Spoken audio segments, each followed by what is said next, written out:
Hello guys, welcome back to another video. तो guys, इस video में हम लोग कोहिनूर फूड्स के बारे में डिस्कस करने वाले हैं।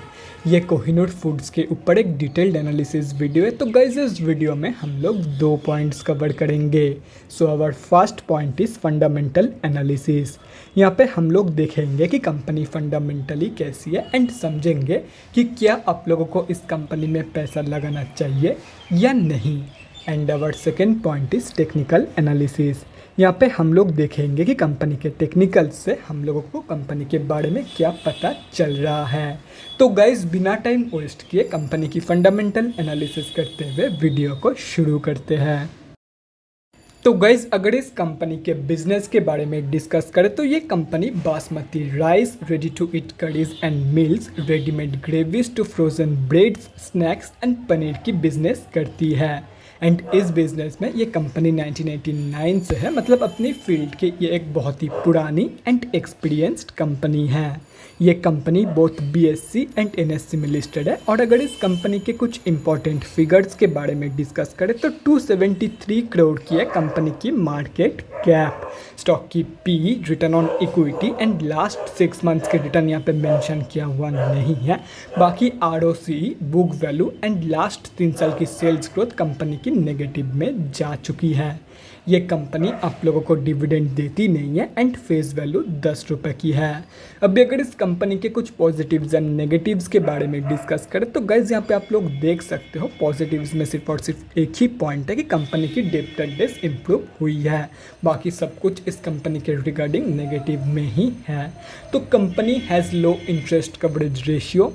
लास्ट 5 साल की सेल्स ग्रोथ अप्रॉक्सीमेटली नेगेटिव 39% है। Contingent liabilities of approximately 127 crore and earnings include and other income of 12.6 crore. अभी अगर इस कंपनी के क्वार्टरली रिजल्ट के बारे में डिस्कस करें तो जून 2022 की क्वार्टर में कंपनी ने अप्रॉक्सीमेटली 21 करोड़ 32 लाख रुपीज़ की सेल्स जनरेट किया है and approximately 9 crore 34 lakh rupees की प्रॉफिट। अगर ये ईयर ऑन ईयर बेसिस पे कंपेयर किया जाए तो कंपनी की जो सेल्स के फिगर है वो तो डाउन हुई है, लेकिन in terms of profit company ने एक ज़बरदस्त ग्रोथ दिखाई है इन ईयर ऑन ईयर बेसिस, जैसे कि यहाँ पे आप लोग देख सकते हो। अभी अगर कंपनी की फाइनेंशियल ईयर 2022 की रिजल्ट के बारे में डिस्कस करें तो FY 2022 में कंपनी की जो सेल्स है वो सिर्फ और सिर्फ 98.57 करोड़ के निकल के आई है एंड प्रॉफिट में यहाँ पे आप लोग देख सकते हो end of the financial year company ने अप्रॉक्सीमेटली 6.32 करोड़ की लॉस पोस्ट किया है। और वहीं पे अगर करेंट TTM की प्रोजेक्शंस देखा जाए तो करेंट TTM में कंपनी FY 2022 से भी कम सेल्स दिखाने वाली है, लेकिन अगर इन टर्म्स ऑफ प्रॉफिट देखा जाए तो कंपनी यहाँ पे एक बहुत ही बढ़िया इंप्रूवमेंट दिखा सकती है एंड हो सकता है FY 2023 में कंपनी प्रॉफिट शो कर दे। अभी अगर कंपनी के बैलेंस शीट के हेल्थ के बारे में डिस्कस करें तो फाइनेंशियल ईयर 2022 में कंपनी की जो बैलेंस शीट की हेल्थ है वो इम्प्रूव हुई है। कंपनी की रिजर्व और भी ज़्यादा नेगेटिव की तरफ चली गई है, लेकिन कंपनी ने अपने डेट को रिड्यूस किया है एंड डेट ज़्यादा रिड्यूस हुई है कंपेयर टू कंपनी की रिजर्व, मतलब बैलेंस शीट की हेल्थ इम्प्रूव हुई है इन FY 2022। अभी अगर इस कंपनी के कैश फ्लोज के बारे में डिस्कस करें तो बैलेंस शीट की हेल्थ की तरह कैश फ्लोज की जो कंडीशन है वो भी इम्प्रूव हुई है इन FY 2022। और रही बात शेयर होल्डिंग पैटर्न की, तो गाइस जून क्वार्टरली की शेयर होल्डिंग पैटर्न आप लोगों के सामने है। जून की क्वार्टर में प्रमोटर्स की होल्डिंग एंड FIIs की होल्डिंग अनचेंज्ड है। बाकी DIIs ने सेलिंग करी है इन जून क्वार्टर। एंड अगर पब्लिक में देखा जाए तो गाइस यहाँ पे आप लोग देख सकते हो पब्लिक में एक ही बड़े रिटेलर की होल्डिंग है एंड अगर ये आप लोग कैलकुलेट करते हो तो इस कंपनी में हम जैसे छोटे मोटे रिटेलर्स की जो होल्डिंग है वो अप्रॉक्सीमेटली 26.4% के आसपास निकल के आ रही है। तो गाइस, अभी कंक्लूशन पे आते हैं, क्या आप लोगों को इस कंपनी में पैसा लगाना चाहिए या नहीं।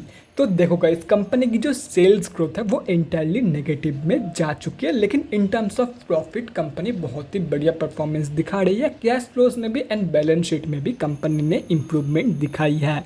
तो ऐसे में मैं आप लोगों को यही सजेस्ट करूंगा, अगर कंपनी के ऊपर भरोसा है तो ही इस कंपनी में पैसा लगाना। एंड ये मैं इसीलिए बोल रहा हूँ, देखो गाइस, कंपनी की प्रॉफिट मार्जिन इंप्रूव हो रही है, कंपनी ज़्यादा प्रॉफिट दे रही है पहले की कंपेरिजन में, लेकिन अगर देखा जाए 2-3 साल बाद तो अगर कंपनी की सेल्स ही कम होती रहेगी तो कैसे एक टाइम के बाद चाहे 100% मार्जिन तो कभी भी नहीं हो सकता ना। देखो किसी भी कंपनी में 100% तो क्या 50% से ज़्यादा मार्जिन किसी भी कंपनी में नहीं हो सकता, किसी भी बड़ी कंपनी में नहीं हो सकता, क्योंकि मार्केट में कंपटीशन बहुत ज़्यादा है। बहुत सारी कंपनीज तो अपने खुद की लॉस करवा के भी सेल्स को इंक्रीज़ करते हैं। ऐसे में अगर देखा जाए तो इस कंपनी की जो सेल्स के फिगर्स है वो धीरे धीरे डाउन हो रही है। तो एक पर्टिकुलर पॉइंट ऑफ टाइम के बाद कंपनी की जो ये प्रॉफिट ग्रोथ है वो रुक जाएगी अगर कंपनी की सेल्स में ग्रोथ ना हुई तो ऐसे में मैं आप लोगों को यही बोलूँगा, सिर्फ और सिर्फ फंडामेंटल्स देख के अगर आप लोग पैसा लगाना चाहते हो इस कंपनी में तो सिंपली अवॉइड इट। बाकी अगर कंपनी के ऊपर भरोसा है then you can definitely go for it. तो गाइस अभी अगर इस कंपनी के टेक्निकल्स के बारे में डिस्कस करें तो गाइस यहाँ पे हम लोग आ चुके हैं एनएससी के डेली चार्ट पे। सबसे पहले ये समझते हैं कि कंपनी में अभी चल क्या रहा है। तो गाइस कंपनी अभी अपनी 200 की मूविंग एवरेज से बहुत ही ज़्यादा ऊपर ट्रेड कर रही है, मतलब कंपनी अभी ऑफिशियली अप ट्रेंड में है। एंड अगर ओवरऑल देखा जाए तो कंपनी ने अप्रॉक्सीमेटली 6 रुपीज़ की प्राइस रेंज से 129 रुपये तक की हाई लगाने के बाद अभी जाके एक ही रेंज के अंदर कंसोलिडेट कर रही है। तो ऐसे में हो सकता है ये कंपनी अगले 5-6 महीने तक कंसोलिडेट करे, क्योंकि कंपनी ने एक ह्यूज रैली दिखाई थी। आप ही सोचो 6 रुपये से 129 रुपये की जो रैली है वो कितना ह्यूज होगा। ऑलमोस्ट 1900% का रिटर्न कंपनी ने दिया था इसी रैली के अंदर। तो हो सकता है कंपनी अगले आने वाले 5-6 महीने इसी रेंज के अंदर कंसोलिडेट करे। तो जो लोग भी अपने खुद के भरोसे पे, अपने खुद के रिस्क पे इस कंपनी में लॉन्ग टर्म के व्यू से एंट्री लेना चाहते हैं उन लोगों को मैं यही सजेस्ट करूँगा, आप लोग करंट मार्केट प्राइस के आसपास एंट्री प्लानिंग कर सकते हो इन दिस कंपनी। क्योंकि अगर देखा जाए तो ये भी एक अप्रॉक्सीमेटली माइल्ड सपोर्ट जोन निकल के आ रही है इस कंपनी की। तो आप लोग डेफिनेटली इस कंपनी में एंट्री प्लानिंग कर सकते हो in this company around this price range. और रही बात शॉर्ट टर्म ट्रेडर्स की, तो देखो शॉर्ट टर्म के लिए मैं आप लोगों को यही सजेस्ट करूंगा कि एज ऑफ नाउ सिंपली दूर रहो, या तो फिर एक बार इस हाई को या तो फिर इस लो को टूटने दो। अगर कंपनी इस हाई को या तो फिर इस लो को तोड़ देती है विद इन अ मंथ और 2, मतलब जब भी तोड़ेगी उसके बाद आप लोग इस कंपनी में शॉर्ट टर्म ट्रेड प्लान कर सकते हो। जब तक ये कंपनी इन दोनों लेवल्स के बीच में रहेगी तब तक आप लोगों को इस कंपनी में कोई भी शॉर्ट टर्म ट्रेड प्लान नहीं करना है।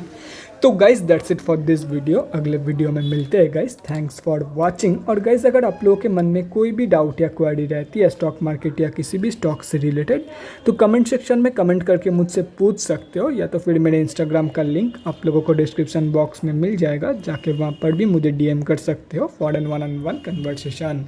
Thanks again for watching guys, bye guys and definitely guys stay safe.